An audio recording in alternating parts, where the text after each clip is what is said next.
నేను ముఖ్యమంత్రి కొడుకుని కాదు, నేను ముఖ్యమంత్రిని కాదు, నేను కానిస్టేబుల్ కొడుకుని. ఈరోజు మీ అందరికీ చెప్తున్నానమ్మా, ఎవరైనా అన్నం పెట్టిన వాళ్ళని మర్చిపోం, ఎవరైనా మనం సాయం చేసిన వాళ్ళని మర్చిపోం. ఇంత చెప్తున్నావే నువ్వు, నేను చిరంజీవి తమ్ముడిని చెప్పుకోలేని దుస్థితిలో నువ్వు ఉన్నావంటే ఇంతకన్నా సిగ్గుచేట అని అడుగుతా ఉన్నా. ఎవడివి నువ్వు చిరంజీవి లేకపోతే? నీ మొదటి సినిమా అక్కడమ్మా ఇక్కడ అబ్బాయిలో నేను కానిస్టేబుల్ కొడుకుని కొడిదెల పవన్ కళ్యాణ్ అని రాసుకున్నావా, చిరంజీవి తమ్ముడు అని రాసుకున్నావా అని అడుగుతా ఉన్నా. చిరంజీవి తమ్ముడు అంటే చూసాం మేము, చిరంజీవి తమ్ముడు అంటే అభిమానించారంతే కానీ కానిస్టేబుల్ కొడుకు అంటే కాదని చెప్తే చేస్తున్నా. ఈ రోజు రాజకీయాలు వచ్చేసాయి కాబట్టి, ఈ రోజు ఓట్లు వచ్చినాయి కాబట్టి నేను సామాన్య కానిస్టేబుల్ కొడుకుని, నేను సామాన్య కానిస్టేబుల్ కొడుకుని అంటున్నావు కానీ నేను మెగాస్టార్ చిరంజీవి తమ్ముడిని అని చెప్పలేక ధైర్యం నీకు లేదని చెప్తా ఉన్నా. నువ్వు మీ అన్న పేరే చెప్పుకోలేని నువ్వు ఈ రాష్ట్ర ప్రజల గురించి పట్టించుకుంటావా? ఈ రాష్ట్ర ప్రజల గురించి మాట్లాడుతా ఉన్నాడు. నిద్ర లేవగానే ఒక గంట ముందు అందరు మెసేజ్లు పెట్టారు, ఈ చూడండి ఎలాంటి కామెంట్స్ చేశారా అని. సరే, ముందుగా ప్రతి కార్యకర్తకి చెప్తా ఉన్నా, పార్టీలకు అతీతంగా ఎవరైనా ఇలాంటి కామెంట్స్ చేసినప్పుడు, ఇలాంటి చీప్ కామెంట్స్ చేసినప్పుడు మీ పార్టీల అధినేతల మీద కొంత సంయమనం పాటించండి. ఎంతవరకు రెస్పాండ్ అవ్వాలో అంతవరకే అవ్వండి. నేను చూశాను ఆయన గారు ఏమన్నారు, పవన్ కళ్యాణ్ గారిని, శ్రీ అనిల్ కుమార్ గారు ఏమన్నారు, దాని మీద ఆయన అన్న పాయింట్ల మీద నా రెస్పాన్స్ ఏంటో కొన్ని విషయాలకి నేను వివరణ అయితే ఇస్తాను ఈ వీడియో ద్వారా. దయచేసి మీరు ఎవరు కూడా ఎక్కువగా స్పందించకండి, ఎంతవరకు స్పందించాలో అంతవరకు మాత్రమే స్పందించాలని చెప్పి కోరుకుంటా ఉన్నాను. సరే, ముందుగా ఆయన ఏమంటారంటే కోడికత్తి అంట 10 ఏళ్ల పిల్లాన్ని తీసుకొచ్చి పీకలో దించితే అప్పుడు తెలుస్తుంది అని చెప్పి అన్నారు. ఎవరి పీకల్లో దించుతారు మాస్టారు? ఎవరు పీకల్లో దించుతారు? నిజంగా కుర్రోడు పీకలోనే దించాడా? ఇదేగా పీకలోనే దించాడు కోడికత్తిని. అయినా సహృదయంతో పవన్ కళ్యాణ్ గారు ఎప్పుడైతే ఆయన మీద దాడి జరిగిందో, కోడికత్తితో పీక మీద దాడి జరిగిందో మొట్టమొదట స్పందించిన వ్యక్తి శ్రీ పవన్ కళ్యాణ్ గారు. అది మరి చూడలేదేమో శ్రీ అనిల్ కుమార్ గారు, మాకైతే తెలియదు కానీ ఫస్ట్ స్పందించింది శ్రీ పవన్ కళ్యాణ్ గారండి.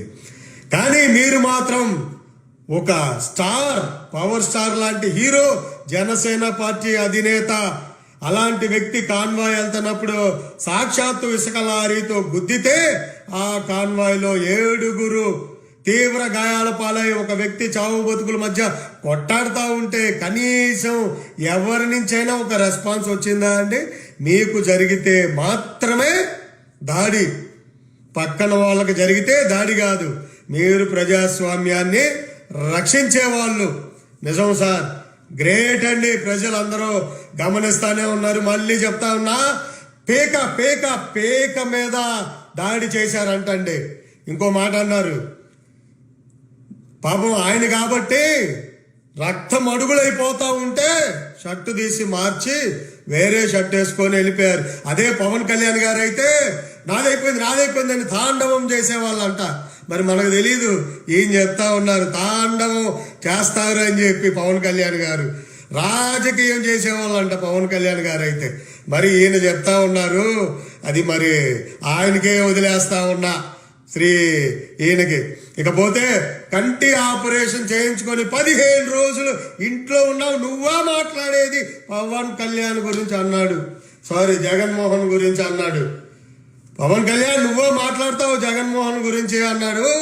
నేను చెప్తా ఉన్నా, ఇక్కడ కంటి ఆపరేషన్ జరిగిన వెంటనే డాక్టర్లు నువ్వు 2 months రెస్ట్ తీసుకోవాలన్నారు.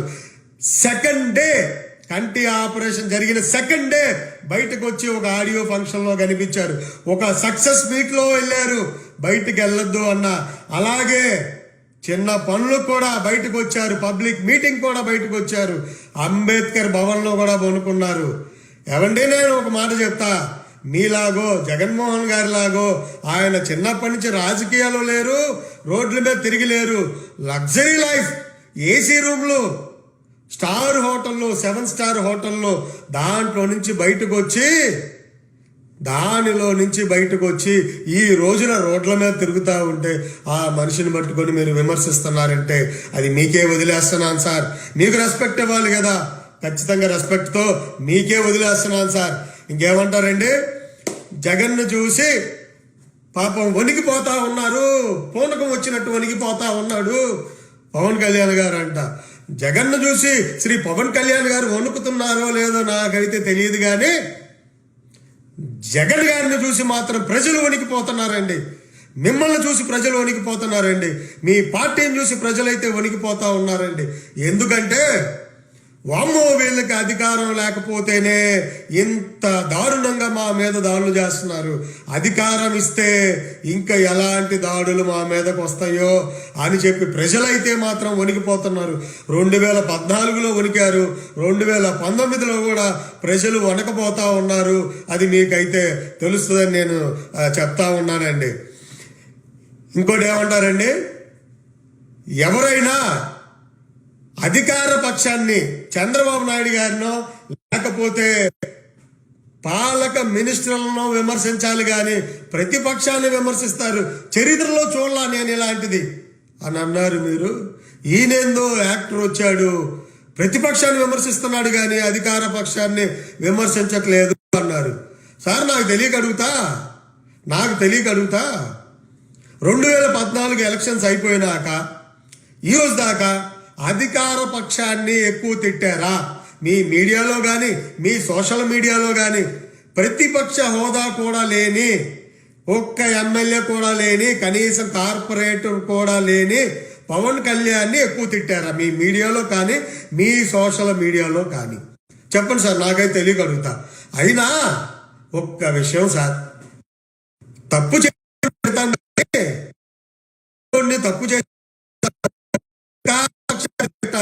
ప్రతిపక్షాన్ని తిట్టద్దు అని చరిత్రలో మరి ఎక్కడ చెప్పారో మాకైతే తెలియదు సార్, మాకైతే తెలియదు.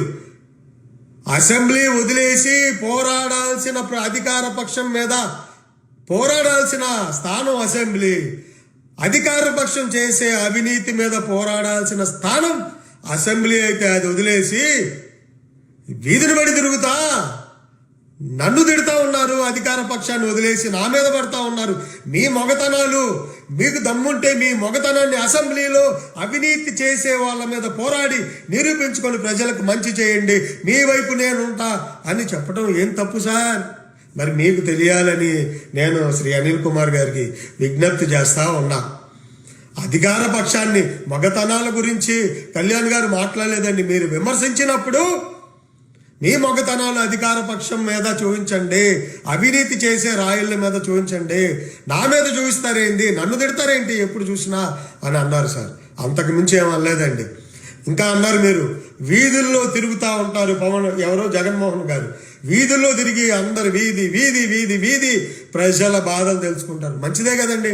మొన్న కూడా ఒక ఆమె, అయ్యా నేను చచ్చిపోయేటట్టున్నానయ్యా, నా కుటుంబం అంతా ఇదైపోతుందయ్యా, చచ్చిపోయేటట్టున్నానయ్యా, అయ్యా జగన్ నన్ను రక్షించయ్యా, డాక్టర్ల దగ్గరికి వెళ్తే 1,5,00,000 అయిద్దన్నారయ్యా, 1,5,00,000 అయిద్దన్నారు, బతికించయ్యా మా పిల్లలు అంటే, అవ్వా నేను వస్తానవ్వా, సంవత్సరంన్నర వెయిట్ చేయి, నేను వస్తా, నీ బాగోగులు చూస్తా అన్నాడు. అయ్యా పోయి నాకేం చూస్తావయ్యా, చేస్తే మేము పోతాగా, వస్తానమ్మా వస్తా, సంవత్సరంన్నర వెయిట్ చేయన్నారు. ఇదే అండి, సంవత్సరంన్నర వెయిట్ చేయ, వీధి తిరిగి ఒక్కటి ప్రజల కష్టాలని మీరు కానీ మీ నాయకులు కానీ తీర్చారేమో చెప్పండి. పవన్ కళ్యాణ్ గారికి ఒక ఎమ్మెల్యే లేరు, ఏమీ లేరు, ఎన్ని తీర్చారో చెప్దాం. డిబేట్లో కూర్చుంటారంటే చెప్పండి, మా వాళ్ళు వచ్చి కూర్చుంటారు. మీరేం తీర్చారో ప్రజల బాధలు ఒక్కటి చెప్పండి సార్ చాలు. పవన్ కళ్యాణ్ గారు ఏం తీర్చారో మా వాళ్ళు వచ్చి డిబేట్లో కూర్చొని మీరు ఎవరిని పంపిస్తారో మేము ఎవరిని పంపిస్తాం మాట్లాడి చెప్తారు సార్. ఇంకొకటి, జగన్ గారికి ఒళ్ళంతా ధైర్యమేనంట. పవన్ కళ్యాణ్ గారు నేను ధైర్యవంతుని అని చెప్పుకుంటా ఉంటారంట. జగన్మోహన్ రెడ్డి గారికి ఒళ్ళంతా ధైర్యమేనంట. మరి మాకైతే తెలియదు కానీ నిజంగా ధైర్యం ఉంది సార్, ఒప్పుకుంటాం. మనకి స్పెషల్ స్టేటస్ ఇస్తానని చెప్పి మోసం చేసిన బీజేపీని ఆ రోజు నుంచి ఈ రోజు దాకా ఒక్క మాట కూడా జగన్ గారి నోట్లో నుంచి రాలేదు. అంత ధైర్యవంతుడు ఆయన. ఎక్కడ జైల్లో పెడతారా నన్ను ఒక్క మాట మాట్లాడితే సిబిఐ వాళ్ళని ఒక్క మాట సోనియా గాంధీ గారిని మాట్లాడలేదు. అప్పుడు అన్నారు 2014 ఎలక్షన్స్కి ముందు సోనియా గాంధీకి మాకు జరిగే యుద్ధం ఇది అని. మరి తర్వాత ఎందుకు అనట్లేదు? అంత ధైర్యవంతుడని మీరు మర్చిపోతా ఉన్నారు. ఒక్క మాట కూడా బీజేపీని అననంత ధైర్యవంతుడని మీరు మర్చిపోతా ఉన్నారు. సార్ అనిల్ కుమార్ గారు, మీరంటే మాకు రెస్పెక్ట్ కాబట్టి మీరు ఎన్ని మాట మా నాయకుడు మీకు నమస్కరించి పద్ధతిగా మాత్రమే ఆన్సర్ చెప్తున్నా సార్. క్షమించాలి సార్. ఇంకోటి అన్నారు, మెగాస్టార్ తమ్ముడని చెప్పుకోలేకపోతా ఉన్నామని. చిరంజీవి తమ్ముడనే కదా సార్ ప్రతి సభలో చెప్తున్నాడు. అన్నయ్య చిరంజీవి గారు ఇది అని. పవర్ స్టార్ గానే కదా ఆయన రాజకీయాల్లోకి వచ్చాడు. సినిమా వల్ల, అన్నయ్య వల్ల సినిమాల్లోకి వచ్చా. సినిమా వల్ల ఈ రోజు నాకు ఎంత పేరు వచ్చింది. నాకు సినిమాల్లో ఆనందం లేక రాజకీయాల్లోకి వచ్చా. మీ అందరికి ఏదో ఒకటి చేయాలి, నాకు ఇంత లైఫ్, ఇంత లగ్జరీ, ఇంత ఆదరణ ఇచ్చిన ప్రజలకు నేను ఏదో ఒకటి చెయ్యాలని చెప్పి రాజకీయాల్లోకి వచ్చాను, కానీ డబ్బు సంపాదించుకోవడానికి కాదు. అన్నయ్య చిరంజీవి గారి వల్ల ఎన్నోసార్లు చెప్పారు. మరి మీరు కళ్ళు ఆడబెట్టుకున్నారు అని నేనైతే అడగాను సార్. మరి మీరు ఒకసారి చూడండి, మీరు సరిగ్గా ఫాలో అవ్వట్లేదు అనుకుంటా. ఏదైతే పవన్ కళ్యాణ్ గారు విమర్శిస్తున్నారు అది మాత్రమే మీరు చూస్తూ ఉంటున్నారు అనుకుంటా. రెండోది, మీరు జగన్ గారిని మాత్రమే కళ్యాణ్ గారు విమర్శిస్తున్నారు, తెలుగుదేశాన్ని విమర్శించట్లేదని మీరు అంటున్నారు. సార్ చెప్తా ఉన్నాం, విమర్శిస్తుంది తెలుగుదేశం పార్టీని మాత్రమే. ప్రతిరోజు తెలుగుదేశం పార్టీని, వాళ్ళు చేసే అవినీతిని, వాళ్ళు చేసే తప్పటడుగుల్ని, తప్పు పనుల్ని అన్నిటినీ, ఆఖరికి నారా లోకేష్ గారితో సహా, చంద్రబాబు నాయుడు గారితో సహా రోజు విమర్శిస్తానే ఉన్నారు. మీరు చూడట్లేదు అనుకుంటా, లేదా మీ కళ్ళు ఎక్కడ పెట్టుకున్నా వచ్చి మీరు ఇక్కడ చూస్తున్నట్టున్నారు. ఒక్కసారి చూడాలని చెప్పి మీకు విజ్ఞప్తి చేస్తున్నాను సార్. అనిల్